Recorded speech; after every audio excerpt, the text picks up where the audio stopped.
They thought he was just another man to push around. But the moment he walked into the station, everything changed forever. The night air was calm, carrying the quiet rhythm of a small city winding down after a long day. Streetlights flickered above, casting pale circles of light onto cracked sidewalks.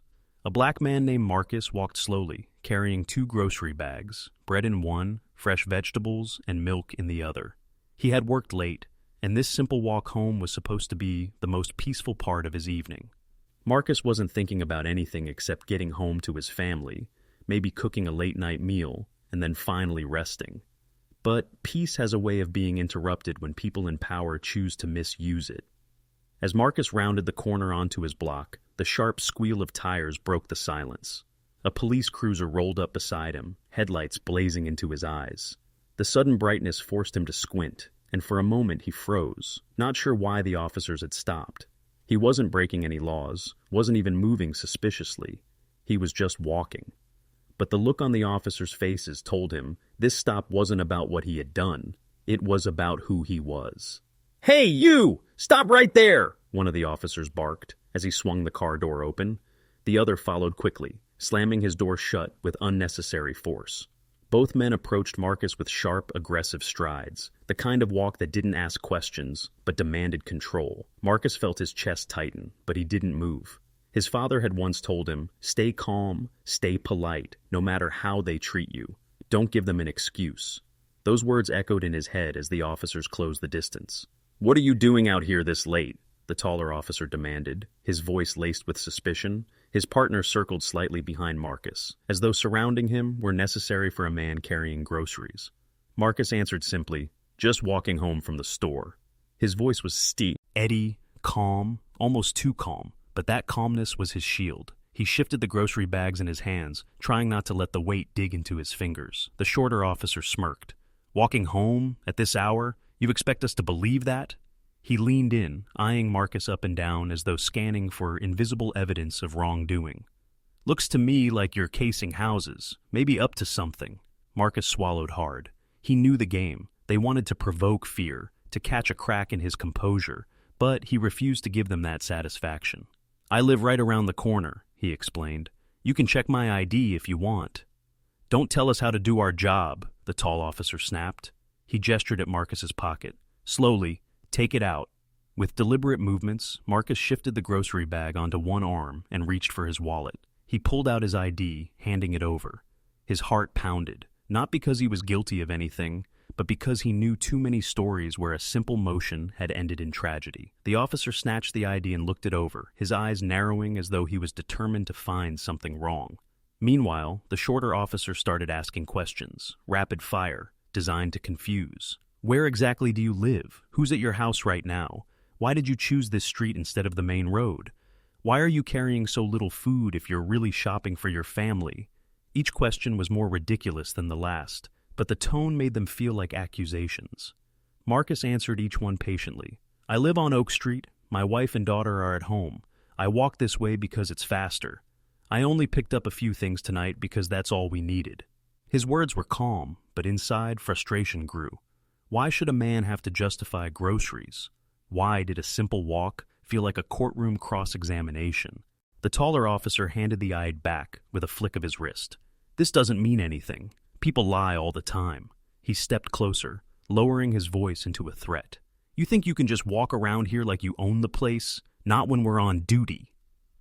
A small crowd had begun to gather nearby, neighbors peeking from porches, a couple walking their dog, even a teenager recording with his phone. Their presence didn't stop the officers. If anything, it fueled their performance. Authority thrives on fear, and they wanted Marcus to look small, powerless, humiliated. Marcus straightened his back, meeting their eyes. He didn't raise his voice, didn't insult them, didn't give them the drama they wanted. Instead, he said, "I respect the law, but I also respect myself. I haven't done anything wrong." The words hung in the air, simple but powerful. The crowd shifted, murmurs of agreement rising softly. The shorter officer glanced at the people watching, suddenly aware that their bullying wasn't happening in silence anymore. But pride is a dangerous thing. It won't let go easily. He jabbed a finger toward Marcus's chest. "Don't get smart with us. Next time, you might not get off so easy." Finally, with a grunt of irritation, the taller officer waved his partner back. "Let's go. Waste of time." They turned and walked away, climbing into their cruiser without another word. The tires screeched again as they sped off into the night, leaving Marcus standing there, still holding his bags. For a long moment, Marcus didn't move.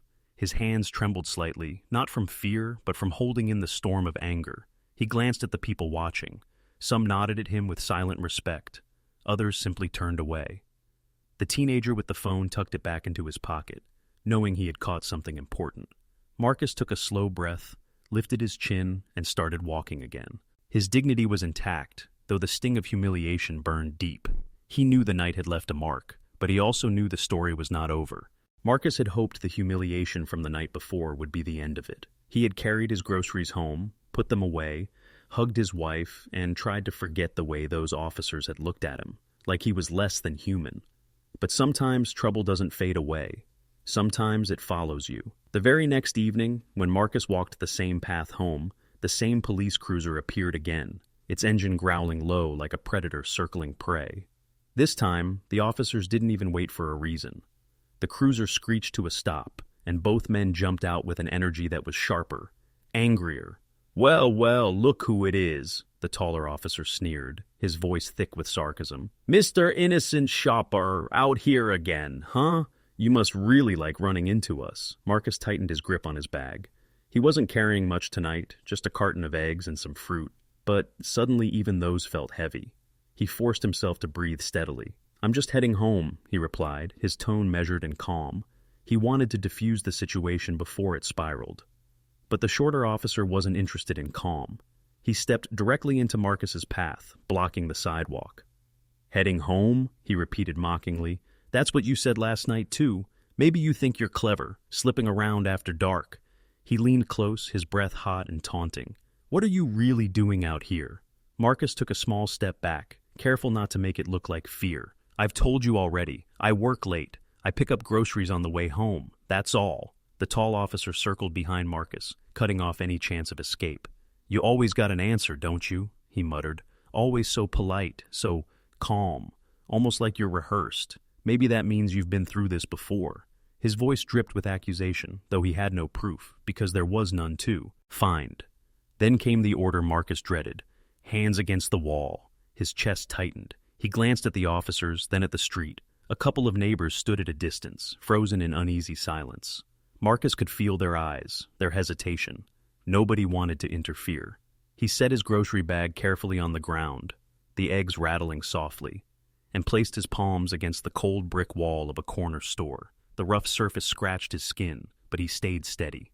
The shorter officer began to pat him down with unnecessary force, shoving his arms, kicking his legs apart, pressing hard against his back. Each movement screamed of disrespect, not procedure. "Nothing here," the officer muttered, sounding almost disappointed. He checked Marcus's pockets, finding only his wallet and house keys. The taller officer picked up Marcus's grocery bag and shook it, inspecting the eggs and fruit as though he expected contraband to fall out. He held up the carton and smirked. "What's this? Weapons of mass destruction?" His partner laughed cruelly, a sound that echoed down the block. To them, it was a game. To Marcus, it was humiliation layered on top of injustice. He wanted to shout. He wanted to demand they stop treating him like a criminal, but he remembered his father's words again. Stay calm. Don't give them an excuse. So he swallowed the anger and answered quietly, "That's food for my family. Please put it back." The tall officer dropped the carton back into the bag with a careless toss. One egg cracked, the yolk seeping through the cardboard. He grinned as if the small act of destruction was a victory.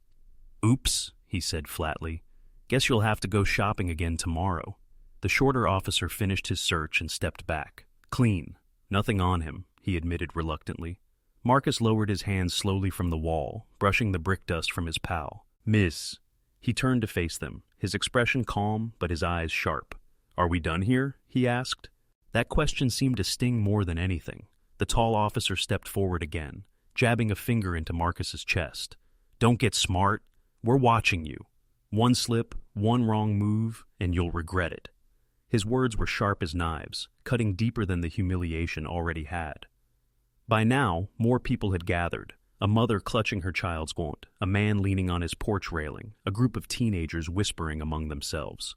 One of them raised a phone again, recording silently. The officers noticed but didn't stop. Their pride wouldn't let them back down in front of an audience. Instead, they raised their voices, puffing their chests, trying to show the crowd who controlled the street. Marcus, however, refused to crumble. He picked up his grocery bag, holding it with quiet dignity, even though the eggs leaked inside. He looked directly at the officers and said, in a firm but even voice, "Respect is something you should give to every citizen. The badge doesn't make you better. It makes you responsible." The words caught them off guard. For a moment, silence hung heavy.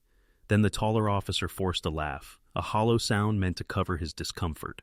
"You think you're teaching us something?" he scoffed. "Keep walking before we change our minds." So, Marcus did. He turned and walked slowly, each step steady, refusing to let them see the storm inside. His back was straight, his head held high. The officers climbed into their cruiser, slamming the doors and speeding off into the night once again. The sound of the engine faded, but the memory of their bullying lingered like a stain on the air. Neighbors began to disperse, some shaking their heads, others avoiding Marcus's eyes. A few gave him small nods of respect, but most slipped away in silence. Marcus understood. Fear was a heavy chain, one that kept people quiet even when they knew what was wrong. And as he walked the final blocks home, Marcus's heart was heavy. He had been pushed, mocked, treated like a criminal for no reason at all. But underneath the weight of anger, something stronger grew, a sense of resolve. They had tried to strip him of dignity, but they failed. They had tried to make him small, but instead, they made him stronger. Marcus knew deep inside, this wasn't the end of the story. The officers thought they had won, but the day would come when the balance of power would shift.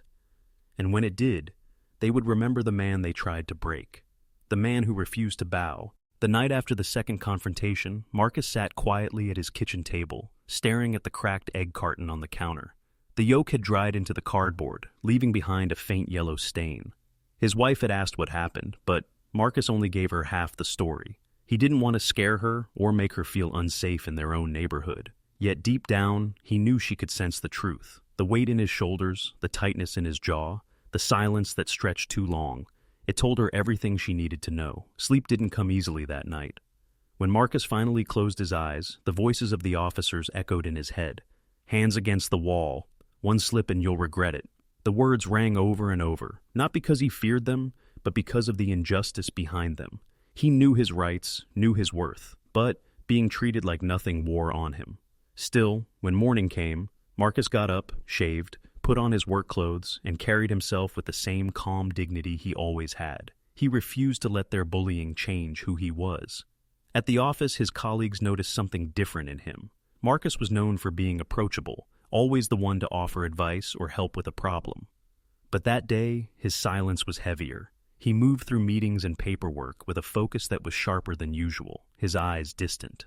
A friend asked if everything was all right, and Marcus simply smiled, saying, "Just a long week." It was his way of keeping the storm inside while projecting peace outside. That calm was his strength, but it was also what puzzled the people who had witnessed the harassment. The teenager who had recorded the stop uploaded the clip online. Within hours, it spread quietly among community groups and local forums. People recognized Marcus, some as a neighbor, some as a colleague, some just as a familiar fact. Walking down their street, they commented on how composed he had been, how he never raised his voice or lost his dignity, even when provoked. To many, he looked like a man with nothing to prove, yet with an authority that couldn't be shaken. Meanwhile, the officers bragged about the encounter in hushed tones at the station.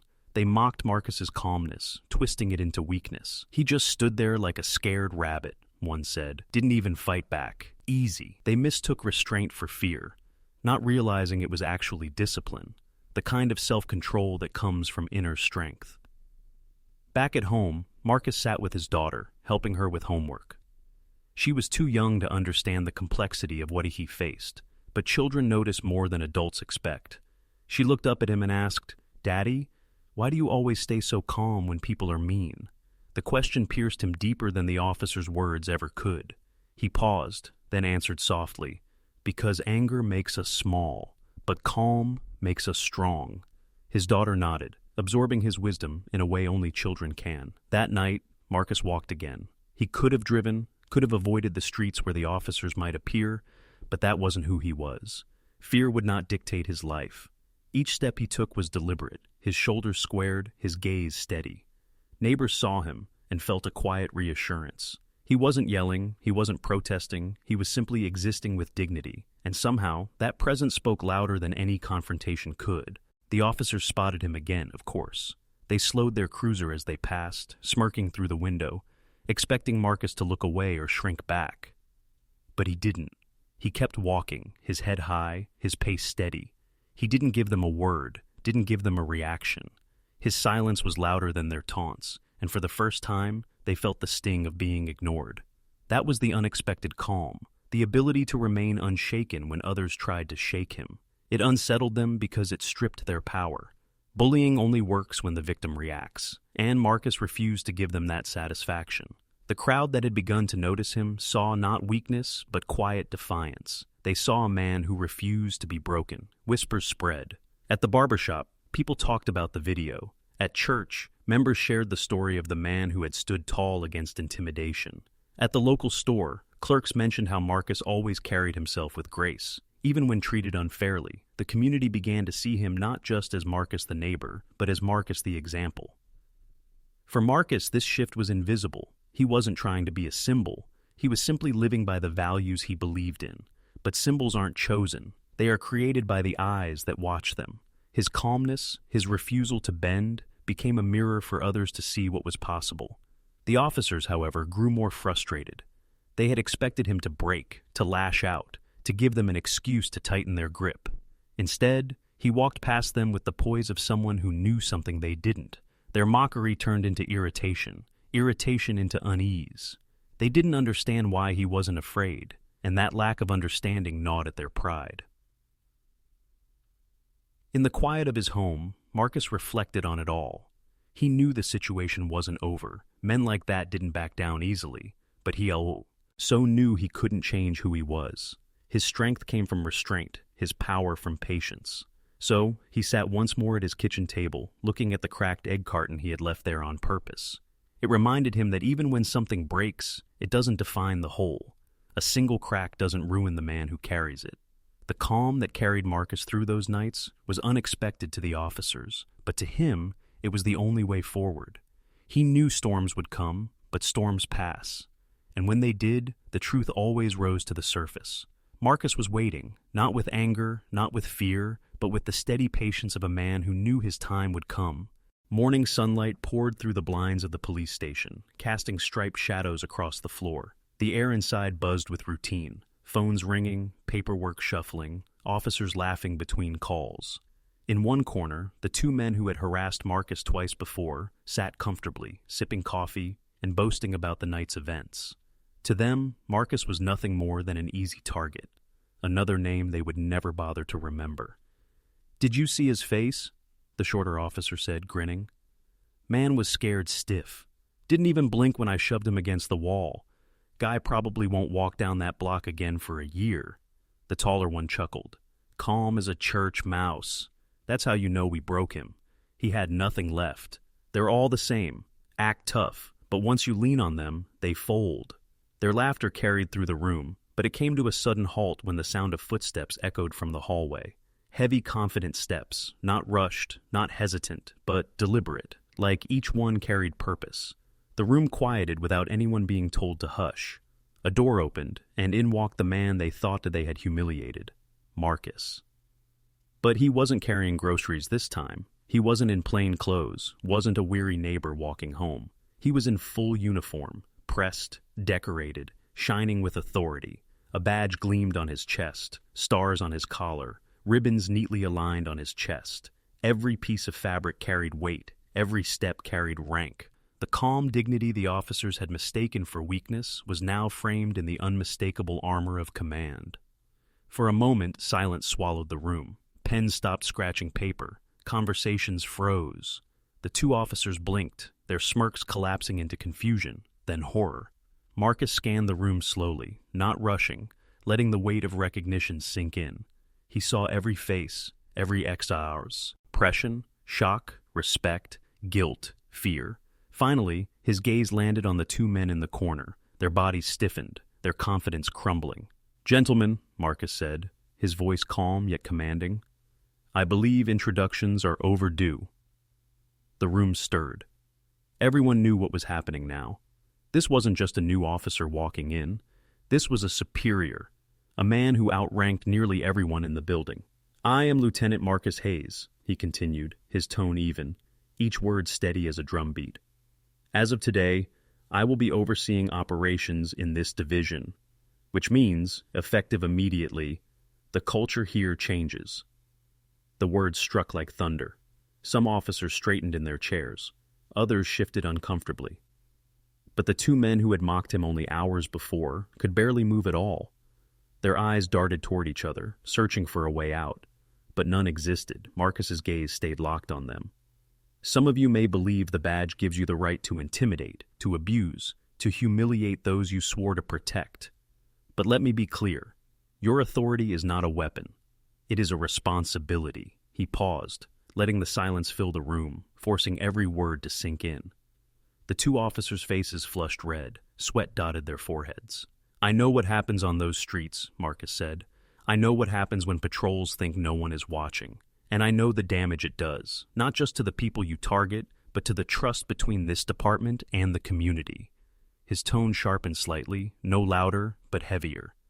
Last night was a perfect example. Gasps spread through the room. Everyone understood now. The officers who had bragged only minutes earlier were suddenly exposed. Their arrogance had led them straight into the jaws of their own shame. The taller one tried to recover, stammering, "Sir, we didn't mean—" Marcus raised a hand, stopping him cold. "Save it. I don't want excuses. What I want, what I demand, is change. From this moment forward, you will treat every citizen with respect. You will enforce the law with fairness.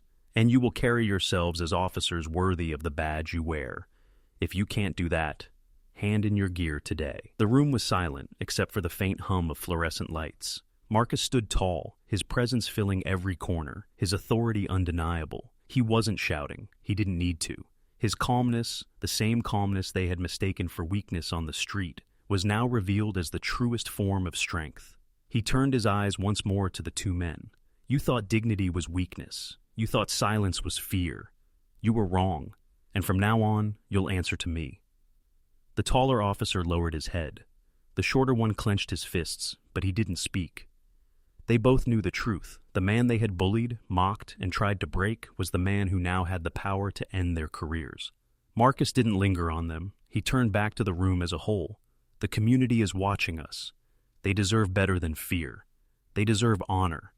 And that is what they will get. From every single one of you." With that, he walked past the stunned crowd and into his new office. The door closed softly behind him, but the impact of his words remained. The station, once filled with casual arrogance, now sat in heavy silence. Every officer knew a line had been drawn, and there would be no going back. The two who had mocked Marcus sat frozen, the weight of their shame pressing harder than any lecture. They hadn't just been caught, they had been exposed. Marcus, meanwhile, sat at his desk, exhaling slowly. He hadn't needed revenge. He hadn't needed to raise his voice or demand apologies. His very presence, his position, his authority, that was a new Sue. And he knew this was only the beginning. Respect wouldn't be demanded with threats. It would be earned through leadership. Outside his office, the station began to move again, but quieter this time, more thoughtful. The shift had begun. And in the middle of it all was Marcus, the man they once tried to humiliate, now the leader who held their future in his hands. The station had never felt so heavy with silence. After Marcus's first address, no one dared to laugh or brag. The usual clatter of jokes and careless talk had been replaced by hushed voices, quick glances, and an uneasy awareness that things were about to change. In the corner, the two officers who had tormented Marcus sat slumped, their earlier swagger gone. For the first time, they understood what it felt like to be on the other side of intimidation. Marcus, however, didn't gloat. He didn't smirk or take joy in their discomfort. Instead, he sat quietly in his office, gathering his thoughts. He wasn't here for revenge. He was here for reform. The community needed a station they could trust, and the station needed leadership that held them accountable. He knew that his real challenge wasn't proving his rank. It was proving his values. Later that afternoon, Marcus called the entire division into the briefing room. Officers filled the seats, some stiff with tension, others curious, a few openly resentful. The two men from the street had tried to hide in the back, but there was no hiding now. Marcus stood at the front, his uniform sharp, his eyes steady. When he began speaking, his voice wasn't angry, wasn't loud. It was calm, measured, but strong enough to reach every corner of the room. "I didn't come here to embarrass anyone," Marcus began. "I didn't come here to settle personal scores. I came here to lead, and leadership starts with accountability." The officers shifted in their seats, some nodding, some frowning. Marcus continued. "The badge you wear is not a shield to protect you from the people. It is a promise to serve them. It is not a weapon to make others fear you. It is a responsibility to earn their trust. And every time we forget that, every time we abuse that power, we do more damage to this community than any criminal ever could." He paused, letting the words settle. A few heads bowed, the weight of guilt pressing harder than any reprimand. "I know what some of you think," Marcus went on. "You think respect comes from making people afraid. But fear fades. Fear breeds hate, and hate always comes back around. Respect, real respect, that's earned the hard way, through fairness, through patience, through treating every person we meet with the same dignity we would want for our own families." The shorter officer shifted uncomfortably in his chair. He had no snide remark now, no mocking laugh. The taller one kept his eyes fixed on the floor. Both knew Marcus's words weren't general. They were directed straight at them, though spoken in a way that didn't single them out. It was discipline wrapped in truth, correction without humiliation. Marcus's gaze swept across the room. There will be no more games played on the streets, no more false stops, no more bullying citizens just because you can. If I hear of it, if I see it, there will be consequences. That's not a threat, it's a guarantee. Because from this moment forward, this station will not be a place where abuse hides. It will be a place where justice lives. The room stayed silent, but the silence was different now. It wasn't fear, it was reflection. Many officers had grown numb to the culture of arrogance that had taken root. Hearing Marcus speak was like a mirror being held up to their faces, forcing them to confront what they had allowed to happen. Marcus took a breath, his expression softening slightly. "I'm not here to be your enemy. I'm here to be your leader. I will fight for you. I will stand beside you. But only if you live up to the promise of this badge. The people we serve deserve no less, and neither do we." He stepped back, signaling the meeting was over. The officers filed out slowly, whispers passing between them. Some looked at Marcus with newfound respect, others with resentment, but all of them knew one thing. The station was no longer the same. The balance of power had shifted, not through force, not through intimidation, but through quiet authority and unshakable integrity. The two men from the street lingered behind, unsure whether to approach or escape. Marcus noticed them, but said nothing. Instead, he gave them a look, steady, firm, but not cruel. It was a look that said, "You know what you did. You know who I am now. And you know what I expect from you going forward." Without a word, they lowered their heads and walked out, carrying with them the shame of their actions. Later that evening, Marcus left the station and walked through the same neighborhood where everything had started. The air was cool, the sidewalks quiet. Neighbors who had once watched him being harassed now watched him walk with a new kind of presence. Some waved, some smiled. One older man called out, "We're glad you're here, son." Marcus nodded, humbled, knowing the trust would take time to rebuild, but also knowing it had already begun. When he reached his home, his daughter ran to the door to greet him. She hugged him tightly, her small arms wrapping around his uniform. "Daddy," she said with a grin, "did you stay calm again today?" Marcus smiled, lifting her into his arms. "Yes," he answered softly. And sometimes, staying calm changes everything. That night, as he sat once more at his kitchen table, Marcus looked at the cracked egg carton still sitting on the counter. He hadn't thrown it away. To him, it was a reminder that even when people try to break you, you don't have to break. You can stay whole, stay strong, stay true to yourself. The officers who once bullied him would never forget the lesson. The station would never forget the shift. And the community would never forget the man who turned humiliation into leadership, silence into authority, and calm into strength. Respect had been earned, the hard way, but it was earned forever.